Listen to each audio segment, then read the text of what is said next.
உருண்டாள் புரண்டாள்.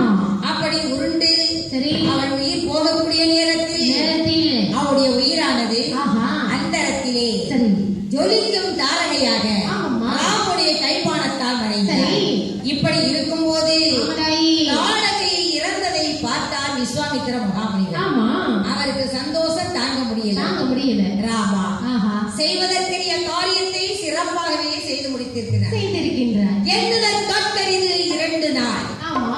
விண்ணவர் காட்டிய முனிவரின் வேள்வியை மண்ணுயிர் காக்கின்ற மன்னரின் மைந்தர்கள் கண்ணினை காட்பதை போலாக அங்கே வேள்வியை முனிவருடைய வேள்வியை காத்தார்கள். இப்படி இருக்கும் போது ராமா இந்த தாடகை அழிந்து விட்டார். ஆனா அந்த தாடகை பெற்ற பிள்ளைகளும் அங்கே அரசர் படைகளும் வருவார்கள்.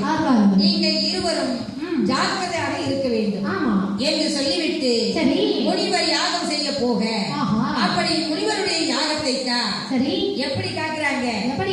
எண்ணுதல் காட்டறிந்து 2-3 நாள் விண்ணவர் காக்கிய முனிவனின் வேள்வியை மண்ணினை காக்கின்ற மைந்தர்கள் கண்ணினை காக்கின்ற இமையில் காத்தனர். தேவர்களால் கூட காக்க முடியாத விஸ்வாமித்திர வேலையை அந்த தசரத சக்கரவர்த்தியுடைய பிள்ளைகளான ராமனும் லட்சுமணனும் கண்ணை இமை காப்பது போலாக, அதாவது மேல் இமை ராமனாகவும் கீழ் இமை லட்சுமணனாகவும் முனிவருடைய வேள்வியை கண்ணை போலாக இருவரும் பாதுகாத்து வருகின்றார்கள். இந்த